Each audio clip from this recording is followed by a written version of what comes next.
Hello guys, ascent physics classes के official channel में आप लोगों का स्वागत है। आज की इस वीडियो में हम बात करने वाले हैं इलेक्ट्रिकल एनर्जी एंड पावर, यानी इलेक्ट्रिकल एनर्जी और इलेक्ट्रिकल पावर क्या होता है, इसी के बारे में आज हम डिस्कस करने वाले हैं। तो चलिए आइए सबसे पहले हम समझेंगे कि इलेक्ट्रिकल एनर्जी या इलेक्ट्रिक एनर्जी होता क्या है। ठीक है ना। सबसे पहले हम ये समझेंगे कि इलेक्ट्रिकल एनर्जी क्या होता है। तो आप ये सबसे पहले तो जानते हैं कि जब भी एनर्जी की बात होती है तो किसकी बात होती है?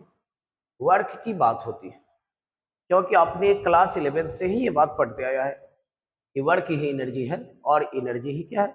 वर्क। तो चलिए आइए समझते हैं कि किस प्रकार के वर्क को हम इलेक्ट्रिकल एनर्जी कहेंगे। ठीक है ना। तो डेफिनेशन क्या कहता है?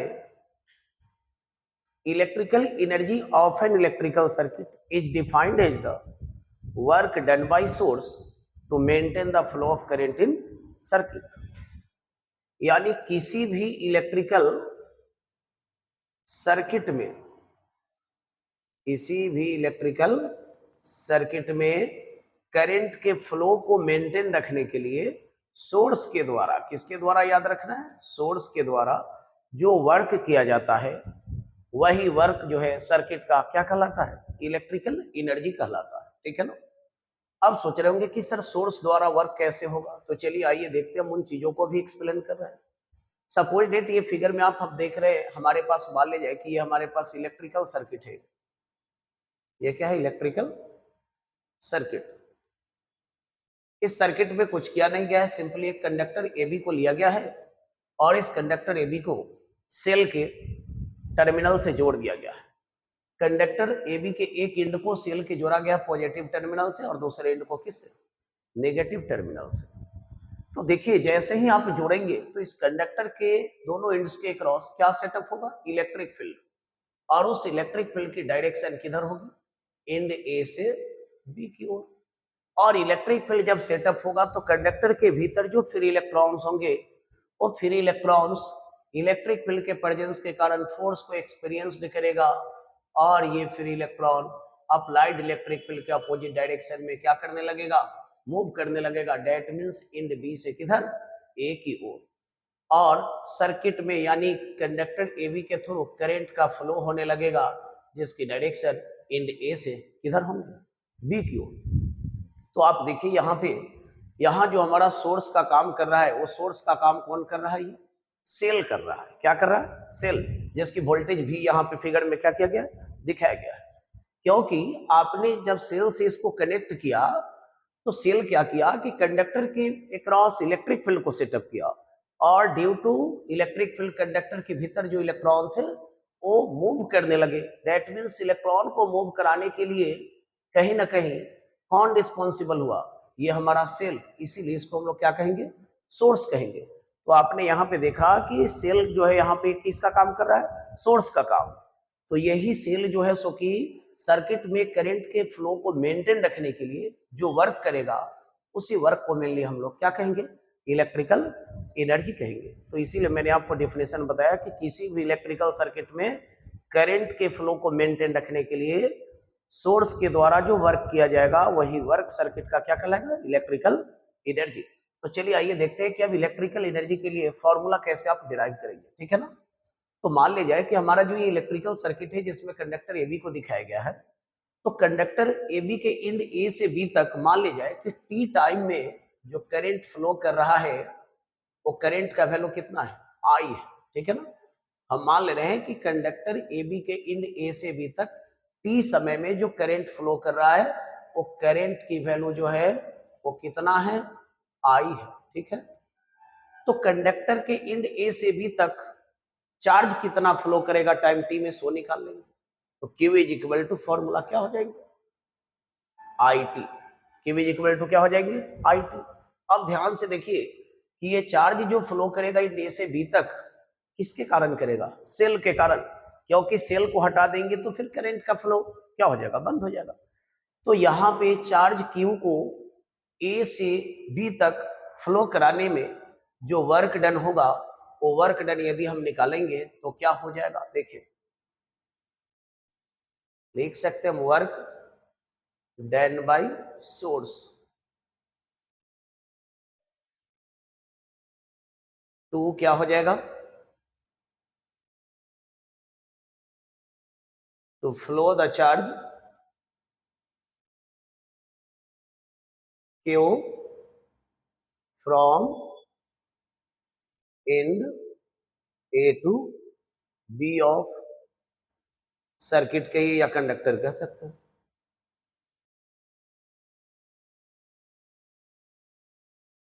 देखिए तो वर्क डन को हम किससे डिनोट करेंगे, डब्ल्यू से, और डब्ल्यू इज इक्वल टू क्या हो जाएगा, क्यू भी, क्योंकि कंडक्टर के दोनों एंड्स के क्रॉस जो पोटेंशियल डिफरेंस है वो कितना है हमारा, वी है। तो आपने पढ़ा है इलेक्ट्रोस्टैटिक पोटेंशियल एंड कैपेसिटेंस में V is equal to formula क्या होती है, डब्ल्यू बाई क्यू।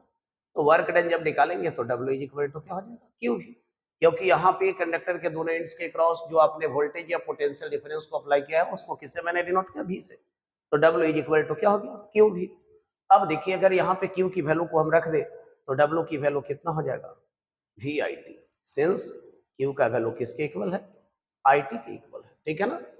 तो देखिए ये चार्ज Q को इंड A से B तक फ्लो कराकर करंट के फ्लो को सर्किट में मेंटेन रखने के लिए सेल जो वर्क किया या फिर सोर्स जो वर्क किया, यही वर्क हमारा क्या कहलाएगा, इलेक्ट्रिकल एनर्जी कहलाएगा।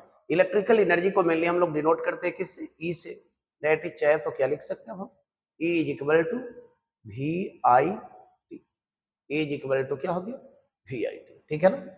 आगे देखिए but according to Ohm's law आपने पढ़ा है V इज इक्वल टू क्या होता है, IR, और अगर चाहे तो E इज इक्वल टू अब क्या लिख सकते हैं, V की जगह IR रख देंगे हम, तो IR हो गया इंटू IT, और E इज इक्वल टू क्या लिख सकते हैं, I into I square RT। कहता है कि this form of energy is converted into heat, यानी एनर्जी का ये जो फॉर्म आया E is equal to I square RT, यही कन्वर्ट होता है किसमें, हीट एनर्जी में, जिसके वजह से क्या होता है कि जब कंडक्टर से करंट का फ्लो होता है तो कंडक्टर आपका क्या होता है, हीटेड हो जाता है। यानी हीट प्रोड्यूस्ड इन कंडक्टर की बात करें कितना दिया जाता है, तो याद रखना है फॉर्मूला क्या हो जाएगा, H is equal to I square RT, H is equal to क्या हो जाएगा, I स्क्वायर RT, ठीक है। आगे देखिए आप, बट ये भी आपने पढ़ा है V is equal to IR, तो अगर I की वैल्यू रखेंगे तो I इज इक्वल टू कितना होगा, V अपॉन R, यानी देखा जाए E का फिर दूसरा फॉर्मूला क्या हो जाएगा हमारे पास, I स्क्वायर, तो I की वैल्यू रखेंगे तो V square upon R square into ये RT की जगह RT। तो देखिए आगे क्या होगा, एक R से एक R कैंसिल, यानी V square upon R into क्या हो जाएगा T। तो ये भी फॉर्मूला हो गया हमारा इलेक्ट्रिकल एनर्जी को फाइंड आउट करने के लिए, ठीक है। अब बात करते हैं इलेक्ट्रिकल एनर्जी की एसआई यूनिट क्या होती है। तो इलेक्ट्रिकल एनर्जी की अगर हम एसआई यूनिट की बात करें तो एसआई यूनिट जो है सो कि इसका क्या होता है, जूल होता है। एसआई यूनिट क्या होता है, जूल। अब अगर हम बात करें देखिए तो वेयर 1 जूल किसके इक्वल होता है जानते हैं, देखिए E is equal to formula VIT है, यानी सिंपल सी बात है कि 1 जूल किसके इक्वल होगा, 1 volt into 1 ampere into 1 second के इक्वल होगा, कितना, 1 जूल, ठीक है ना। तो ये हो गया हमारा इलेक्ट्रिकल एनर्जी। अब आगे हम समझेंगे इलेक्ट्रिक पावर या इलेक्ट्रिकल पावर क्या होता है, ठीक है ना। तो चलिए आइए देखते हैं यहां से आपकी इलेक्ट्रिकल पावर क्या होता है, ठीक है। इलेक्ट्रिकल पावर, तो आप सभी जानते हैं कि पावर क्या होता है भाई, रेट ऑफ डूइंग वर्क को ही हम लोग क्या कहते हैं, पावर कहते हैं। Rate of doing work is called क्या होता है, power. That means electrical energy जो है सर्किट के एनर्जी को रिप्रेजेंट करता है, और पावर किसको रिप्रेजेंट करता है, पर यूनिट टाइम में या पर सेकंड में सोर्स कितना वर्क करेगा उसको मेनली हम लोग क्या कहेंगे, इलेक्ट्रिक पावर कहेंगे, ठीक है ना।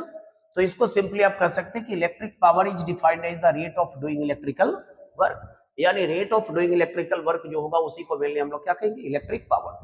सपोज डेट यहाँ पे आपने देखा, हम मान लेते हैं कि इस सर्किट के इंड ए से बी तक जो करंट का फ्लो हुआ, उस करंट के फ्लो में सोर्स के द्वारा अगर टाइम टी में वर्क किया गया कितना, W, तो सर्किट का इलेक्ट्रिक पावर निकालेंगे तो P is equal to formula W upon क्या हो जाएगा, टी हो जाएगा। P is equal to formula W upon क्या हो जाएगा, T। अब बात करते हैं हम, देखिए इसकी एसआई यूनिट की। तो इलेक्ट्रिक पावर की एसआई यूनिट क्या हो जाएंगे, एसआई यूनिट इसका हो जाएगा जूल पर सेकेंड। क्या हो जाएगा, जूल पर सेकेंड। जूल पर सेकेंड को हम लोग मेनली क्या कहते हैं, वाट कहते हैं, याद रखना है क्या कहा जाता है, वाट। ठीक है ना। अब आगे देखिए हम बात करते हैं, जूल पर सेकेंड को तो वाट कह दिए। अगर आप 1 वाट को यदि डिफाइन करना चाहें तो कैसे डिफाइन कर सकते हैं, तो कहता है क्या कि electric power of a circuit is said to be 1 watt if the current of 1 ampere is flowing through the circuit when the potential difference of 1 volt is applied across it।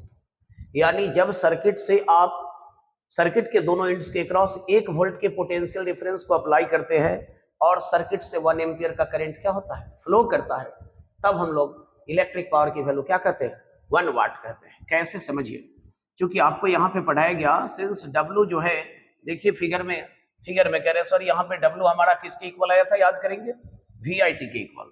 तो अगर W की value हम VIT रख दे तो देखिए P की value क्या हो जाएंगे, P is equal to VIT upon T, T से T कैंसिल, यानी P इज इक्वल टू क्या हो गया आपका VI।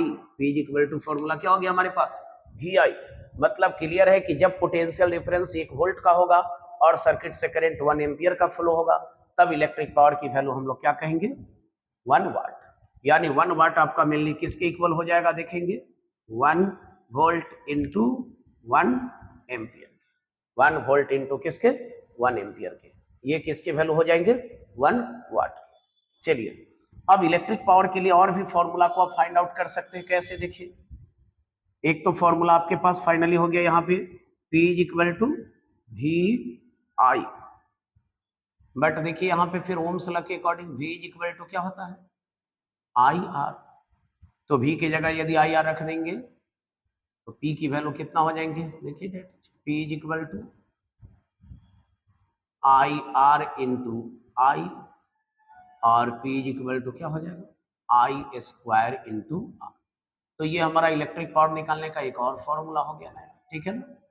बट अगर बात करें I की, तो I की वैल्यू किसके इक्वल होते हैं, देखिए I is equal to V upon R के, यानी P इज इक्वल टू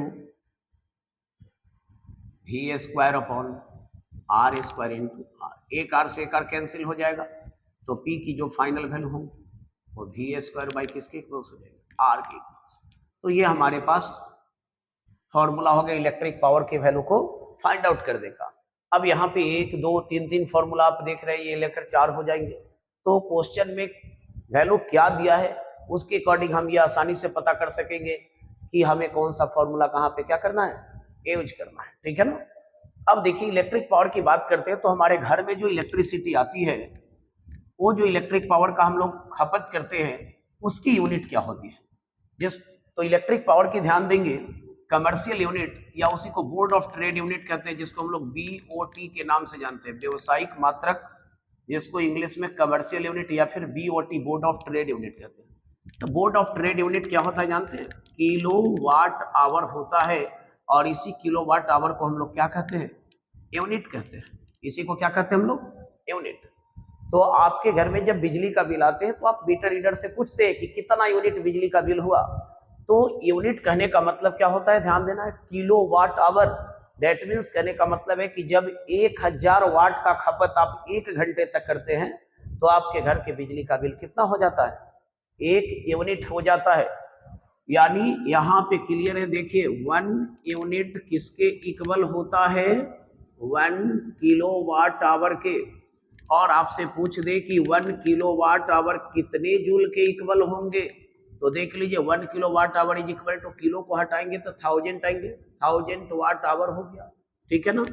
और इसी को आप क्या लिखेंगे, 1 kilowatt hour is equal to, देख लीजिए 1000, और वाट के लिए जूल पर क्या लिखेगा, सेकेंड, और आवर के लिए क्या हो जाएगा 36 सेकेंड, 3600 सेकेंड, क्योंकि 1 घंटा में 3600 सेकेंड होता है। सेकेंड से सेकेंड आपका क्या हो गया, कैंसिल आउट, यानी 1 kilowatt hour is equal to, आप इसको मल्टीप्लाई कर देंगे तो 3.6 इंटू 10 टू द पावर क्या हो जाएंगे 6 जूल। तो ये भी क्लियर हो गया कि 1 किलोवाट आवर कितने जूल के इक्वल होते हैं। तो आई होप कि ये वीडियो आप लोगों को अच्छा लगेगा। आप इसे ज़्यादा से ज़्यादा लाइक और शेयर करें, साथ ही चैनल को सब्सक्राइब कर लें और बेल आइकन को प्रेस कर दें, ताकि जब भी मैं नए वीडियो आपके लिए लेकर आऊँ नोटिफिकेशन आपको उसका सबसे पहले मिल जाएंगे।